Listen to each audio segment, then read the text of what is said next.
Second round.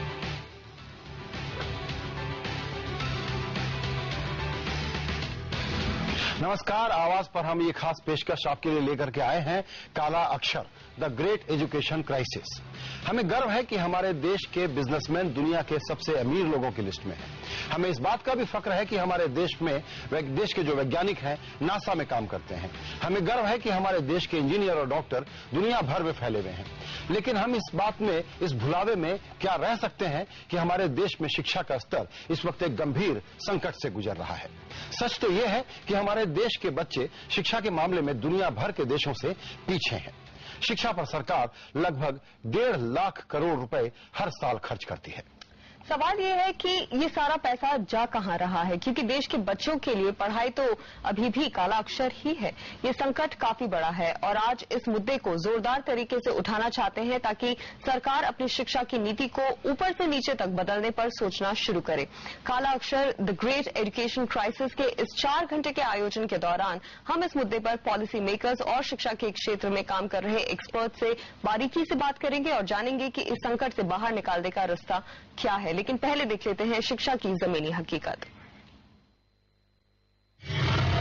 जब zero दिया मेरे भारत ने दुनिया को, तब गिनती आई।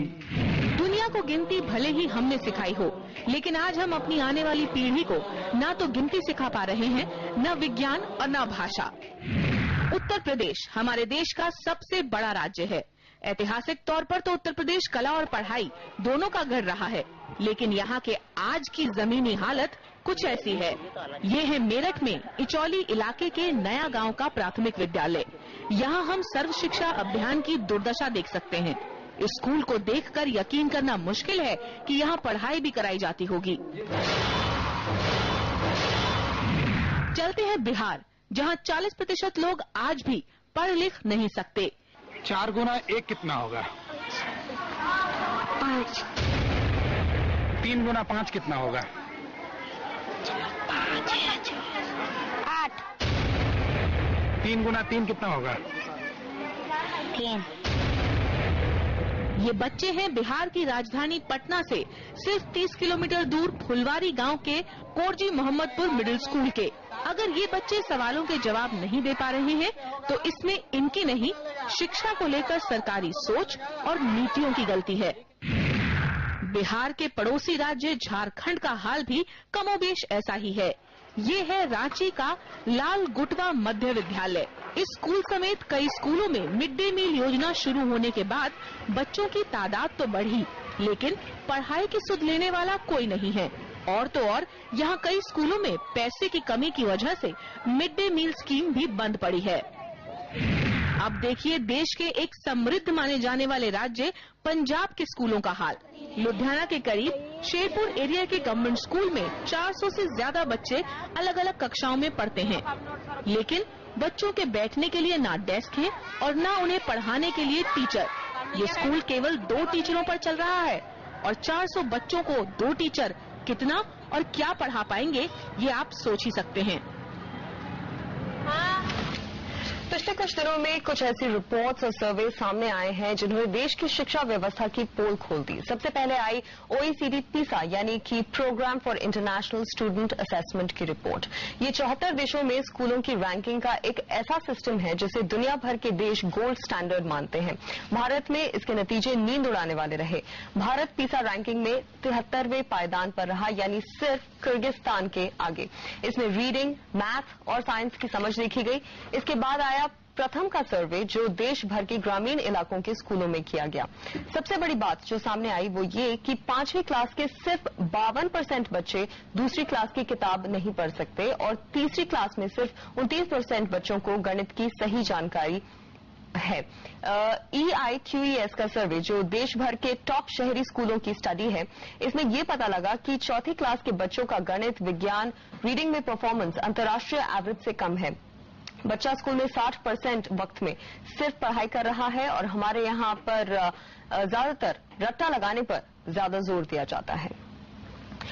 आज हम इसी मुद्दे पर चर्चा करने के लिए इकट्ठा हुए हैं। आखिर क्यों देश में शिक्षा की इतनी बुरी स्थिति है? दुनिया की सबसे पहली यूनिवर्सिटी जिस देश में बनी, वहां के बच्चे स्कूल जाने के बाद भी सही पढ़ाई क्यों नहीं कर पा रहे? क्यों हमारे देश में शिक्षा का स्तर गिरता जा रहा है? अगले 1 घंटे तक हमारे साथ हैं HDFC के चेयरमैन दीपक पारेख, जो किसी परिचय के मोहताज नहीं है। पारेख साहब बैंकिंग और फाइनेंशियल सेक्टर के एक्सपर्ट हैं, लेकिन एजुकेशन इनके दिल के काफी करीब है। साथ ही हमारे साथ सिंगापुर से जुड़ रहे हैं NIPFP के प्रोफेसर अजय शाह, जो वैसे तो इकोनॉमिस्ट हैं लेकिन दिल से एक शिक्षक हैं और देश में शिक्षा की बदहाली पर काफी बेबाक राय रखते हैं। इकोनॉमिक्स में PhD कर चुके पार्थ शाह एजुकेशन सिस्टम में सुधारों के लिए लगातार आवाज उठा रहे हैं। वो सेंटर फॉर सिविल सोसाइटी से जुड़े हुए हैं और शिक्षा के मामले में चॉइस और कंपटीशन को बढ़ावा देने के लिए माहौल बनाने में जुटे हैं। पीसा की जो रिपोर्ट है वो भारत में पहली बार अलाउ किया गया। पार्थ, मैं आपके पास आना चाहूंगा, जिसमें पूछा गया कि बच्चे कितना पढ़ रहे हैं और उसका एक इंटरनेशनल स्टैंडर्ड है, उसके जरिए उसकी जांच की गई और हजारों बच्चों के सर्वे के बाद भारत ने पहले तो माना कि हाँ हम ये सर्वे करने देंगे, इसके पहले मना करते आए थे। उसके बाद हिमाचल और तमिलनाडु जैसा बेहतर राज्य जो है ह्यूमन डेवलपमेंट इंडेक्स पे, वो 2 राज्य खोल दिए उनके लिए कि आप यहां कर लो। वहां जाकर के पता लगा कि हमारे बच्चे जो 5वीं, 6ठी, 8वीं क्लास के हैं, वो 2री, 3री के जो बच्चे हैं साउथ कोरिया के, जापान के और चाइना के, उनसे मुकाबला नहीं कर पा रहे हैं। इस रिपोर्ट को हम फिर से आपसे भी वही सवाल करूंगा, क्यों हमको बिल्कुल अलार्म होना चाहिए इसको देख करके? रिपोर्ट जो पहली बार हुआ है, इंटरनेशनल कंपैरिजन उसके अंदर हुई और हम भी रिपोर्ट करते आ रहे हैं असर के प्रथम के माध्यम से, और जानते हैं हम लोग, जैसे हम काम करते हैं इस मुद्दे के ऊपर, कि क्वालिटी ऑफ एजुकेशन बहुत ही गिरती जा रही है। कम तो थी ही, लेकिन हम देख रहे हैं कि साल बर साल वो एक्चुअली गिरती जा रही है और ये काफी एक चिंता की बात है कि इतना सब खर्चा करने के बावजूद हम लोगों ने करीबन 5 साल के अंदर एजुकेशन का जो गवर्नमेंट का बजट है उसको डबल कर दिया है। वो पहले था 96,000 करोड़, अभी है 2 लाख, 2.5 लाख से ज्यादा करोड़ रुपया हम उसमें खर्च कर रहे हैं। लाखों टीचर को हमने हायर किया है, लेकिन टीचर हायर तो किया है लेकिन उनकी अपनी क्वालिटी काफी कम है। अभी जो सेंट्रल टेस्ट हुआ था टीचर क्वालिटी का, उसके अंदर बताया गया कि करीबन 13% टीचर्स वो टेस्ट पास कर पाए थे खुद ही। जो अगर टीचर ही खुद नहीं वो सब्जेक्ट मैटर जानते हैं तो वो कैसे पढ़ाएंगे अपने बच्चों को? तो टीचर का अपना भी एक नॉलेज कम है, उनकी ट्रेनिंग काफी सही नहीं है, और दूसरा ये भी है कि जो टीचर स्कूल में आते भी नहीं है, तो टीचर एब्सेंटीज्म और टीचर अकाउंटेबिलिटी का जो मुद्दा है वो सबसे बड़ा मुद्दा है मेरे ख्याल में, कि आज हम लोग टीचर को हायर कर रहे हैं लेकिन वो लोग पढ़ा नहीं रहे, और जहां पढ़ाई ठीक से नहीं हो रही है वहां फिर आगे बच्चों को भविष्य बनने वाला नहीं है। जी आइए पार्थ, आपके पास आना चाहूंगा एक बार फिर से। इस सेशन में हम ये सेटअप करना चाहते हैं कि क्राइसिस की गंभीरता के क्या क्या डायमेंशन हैं और जिस पर जरूरत है कि तुरंत हम ध्यान दें। सरकार का एजेंडा एक सोशलिस्टिक एजेंडा है कि पैसा खर्च कर देंगे हमारा काम पूरा हो गया, और प्राइवेट सेक्टर नहीं वो मुनाफा कमाने के लिए आता है, उसके भरोसे नहीं छोड़ा जा सकता। और फिर हम राइट टू एजुकेशन एक्ट लेके आएंगे जो ये तय करेगा कि बिल्डिंग का साइज क्या है, प्लेग्राउंड है कि नहीं, ब्लैक बोर्ड है कि नहीं, हार्ड इंफ्रास्ट्रक्चर है कि नहीं, और उसके आधार पर आपको एक नए तरह के लाइसेंस राज में से गुजरना होगा। हम क्या कहने की कोशिश कर रहे हैं कि बदलाव क्या होना चाहिए? ये पैसा बच्चे और बच्चे के मां बाप के हाथ में दे दो, उसको तय करने दो कि किस स्कूल में जाकर के पढ़ना है, क्योंकि हमारा बच्चा अभी भी, रिक्शे वाले का बच्चा और मजदूर का बच्चा और दूध वाले का बच्चा भी इस वक्त सरकारी स्कूल में नहीं जा रहा है, फ्री एजुकेशन के बावजूद खर्च करके प्राइवेट एजुकेशन के लिए जा रहा है। तो इसमें क्या हाईलाइट पॉइंट है आपके, जो कि इसको हम लोग एक कॉन्टेक्स्ट दे सकें कि क्यों सीरियस है ये क्राइसिस? आपने सही बताया कि आज गरीब का गरीब माँ बाप भी अपने बच्चे को भेज रहे हैं प्राइवेट और निजी स्कूलों के अंदर। असल में जो सर्वे हुआ था 25% जो स्टूडेंट्स है हमारे इंडिया के रूरल एरियाज के अंदर, वो आज जा रहे हैं प्राइवेट स्कूलों के अंदर।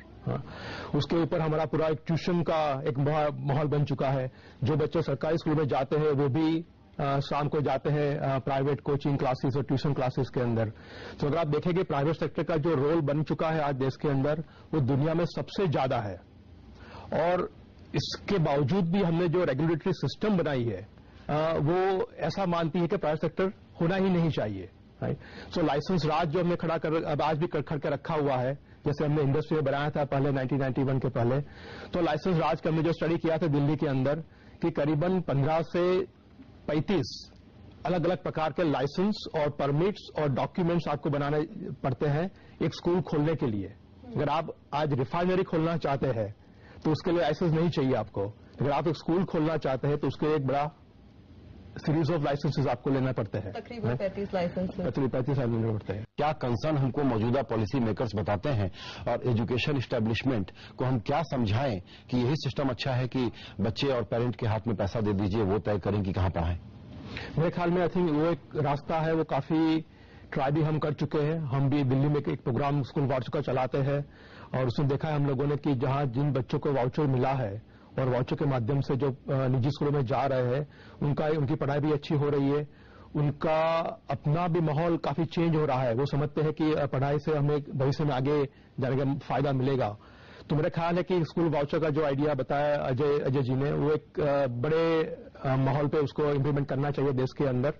दूसरा ये भी है कि जो टीचर की बात हम कर रहे थे, तो टीचर आज हम हायर करते जब सरकारी स्कूलों के अंदर वो हायर करते हैं स्टेट लेवल के ऊपर, तो क्यों नहीं उनको स्कूल के लेवल पे हायर किया जाए ताकि प्रिंसिपल जो है वो खुद चुने कि कौन सा टीचर अच्छा है स्कूल के लिए। उनकी डिसिप्लिन भी प्रिंसिपल करेंगे और वो कंट्रोल भी उनके पास रहेगा। बिल्कुल पैसा है, लेकिन कहीं ना कहीं पातशाह आपको लगता है चाहत की कमी है, विलिंगनेस की कमी है? पैसा है, लेकिन पैसा कौन यूज करता है, उसका डिसीजन कौन लेता है, वो सबसे बड़ा सवाल है। वो डिसीजन आज ले रहे हैं हम ज्यादा पैसे के ऊपर सरकार की तरफ से, और वही पैसा हम माँ बाप के हाथ में रख दे स्कूल वाउचर के माध्यम से, तो वो पैसा जो उसका सही पे उपयोग होगा। और हम चाहते हैं कि जैसे आज हमने सरकार को सेंटर में बना दिया है एजुकेशन के अंदर, उसकी बजाय माँ बाप को सेंटर में लाए, बच्चों को सेंटर में लाए, और वो हम कर सकते हैं लिबरलाइज करके सेक्टर को स्कूल वाउचर के माध्यम से, स्किल वाउचर के माध्यम से। तो ये जो आज क्वालिटी का इश्यू बन चुका है हमारे लिए कि आज सब बच्चे स्कूल में तो है लेकिन वहां अच्छी पढ़ाई नहीं हो रही है, तो वो पढ़ाई अपने आप होना शुरू हो जाएगी जब माँ बाप के हाथ में वो सत्ता होगी कि जहां स्कूल में वो पढ़ाई नहीं हो रही है वहां से बच्चों को उठाकर किसी और स्कूल में वो भेज पाए। आज ऐसा मुमकिन नहीं है गरीब बच्चों के लिए। हाँ, आपसे एक सवाल मैं पूछूंगा, वो ये कि जब हम वाउचर की बात करते हैं तो कुछ लोगों को ऐसा लगता है जो एजुकेशन एस्टेब्लिशमेंट के हैं और दिल्ली में बसते हैं कि ये कुछ अल्ट्रा कैपिटलिस्टिक आइडिया लेकर के आ रहे हैं, ये हिंदुस्तान की जमीनी सच्चाई को नहीं समझते, पता नहीं ये क्या हैवॉक क्रिएट कर देंगे, इनको कैसे समझाएं? पहली बात तो यह है कि वाउचर का आइडिया बांग्लादेश के अंदर 20 साल से पहले चल रहा है और वो कोई कैपिटलिस्ट कंट्री तो है नहीं। हाँ, और वहां आप देखेंगे कि 20 साल के अंदर जो गर्ल्स की एनरोलमेंट थी वो करीबन 4 से 5 गुना बढ़ चुकी है वाउचर के माध्यम से। और कंडीशनल कैश ट्रांसफर जो बोलते हैं, जहां माँ बाप को सीधा पैसा भी दिया जाता है, नहीं कि उनका शिक्षा का खर्च कवर किया जाता है, लेकिन उसके ऊपर भी कुछ पैसा माँ बाप को दिया जाता है ताकि वो गर्ल्स को अपने स्कूलों में रखे। तो यह नहीं है कि कोई और देश प्रयत्न नहीं कर रहा है, काफी देशों ने प्रयत्न किया है वाउचर के माध्यम से अपनी सिस्टम को इम्प्रूव करने का। और हमारा कहना यह है कि वाउचर एक कोई सिल्वर बुलेट सोल्यूशन है सभी प्रॉब्लम के लिए, राइट। तो हमारा कहना यह है कि एक जो हमें अच्छी इकोसिस्टम जो बनानी है एजुकेशन के अंदर, उसके अंदर एक पहलू ये भी होना चाहिए कि जहां माँ बाप के पास सत्ता रहे कि अगर स्कूल कुछ करने के बावजूद भी ठीक से पढ़ा नहीं रही है, टीचर ट्रेनिंग करे, उनको अच्छा इंफ्रास्ट्रक्चर दे, वो सब करने के बावजूद भी अगर पढ़ाई वढ़ाई ठीक से नहीं हो रही है तो उनके पास सत्ता होनी चाहिए कि वो बच्चे को किसी और स्कूल में भर सके, उसका खर्चा फिर पब्लिक फंड से ही आए। तो हमारा कहना यह है कि fund students not schools, right. और गवर्नमेंट की जो फंडिंग आज जा रही है उसको भी एक पर चाइल्ड में कन्वर्ट किया जाए। जैसे आपने बताया, लुइस ने बताया कि 40,000 रुपया मुंबई में 40,000 और हिंदुस्तान के एवरेज 6,500।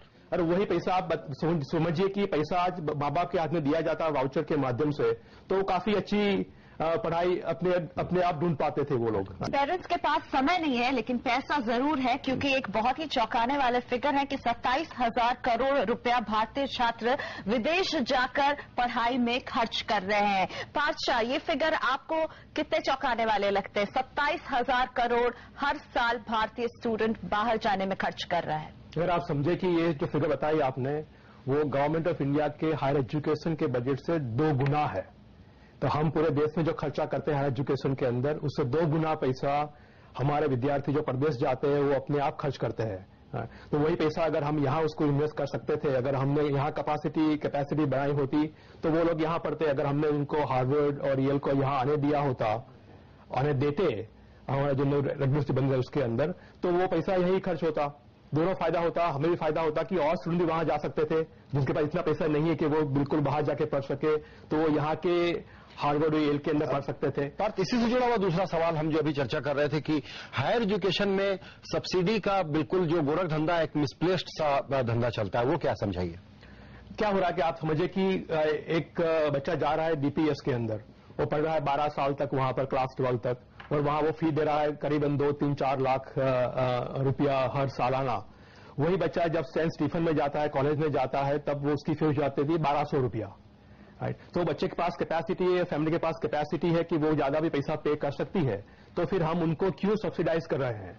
क्यों नहीं हम सब्सिडी सिस्टम ऐसा बना है कि जो पैसा पे कर सकता है वो खुद पे करे, जिसकी क्षमता नहीं है पे करने की, उनको फिर हम स्कॉलरशिप या लोन देकर गारंटी करें कि वो भी कॉलेज जा पाए। बिल्कुल। तो अगर इस तरह की अगर सब्सिडी बना सकते हैं तो काफी कुछ पैसा सरकार का भी बचेगा, और वो पैसा हम लोग ज्यादा इन्वेस्ट भी कर पाएंगे, ज्यादा सैलरी दे सकते हैं टीचर्स को, प्रोफेसर्स को, ज्यादा ट्रेनिंग भी दे सकते हैं। तो NIT वगैरह जो थी, उन्होंने सबने इसमें काम किया था, उसकी वजह से आज हमारे पास IT का इतना बड़ा। सवाल ये है पार्थ कि टीचर क्वालिफिकेशन एक चीज है, टीचर क्वालिटी दूसरी चीज है। हर व्यक्ति अच्छा टीचर नहीं हो सकता, और जहां पर 20 बच्चों को पढ़ाना चाहिए वहां अगर 80 पढ़ाने को दे दें, 3-4 क्लास के बच्चे एक साथ बैठा करके रख दें हम, तो टीचर क्या पढ़ाएगा जब तक कि आप माइंड से इंगेज नहीं होंगे। तो हमारे जो पॉलिसी मेकर्स हैं, क्या इस बात की परवाह करते भी हैं कि बच्चे के माइंड से इंगेज होना है, तब उसके साथ हाथ पकड़ करके उसको सिखाने के रास्ते पर बढ़ाना है? हमको लगता है रट्टा मारो और पढ़ा दो, इसके अलावा अपनी कोई जिम्मेदारी इस स्पेस को एड्रेस करने की, इस कंसर्न को एड्रेस करने की जरूरत नहीं है। How do you engage with the mind? क्या करते हैं हम इस पे? सबसे बड़ा मुद्दा है जब लोग बताते हैं कि जिसके दिल में प्यार है बच्चों के लिए, वो अपने आप टीचर बन सकता है, काफी अच्छा टीचर बन सकता है। तो हम प्यार कैसे जगाए टीचरों के दिल के अंदर, वो एक बड़ा सवाल है।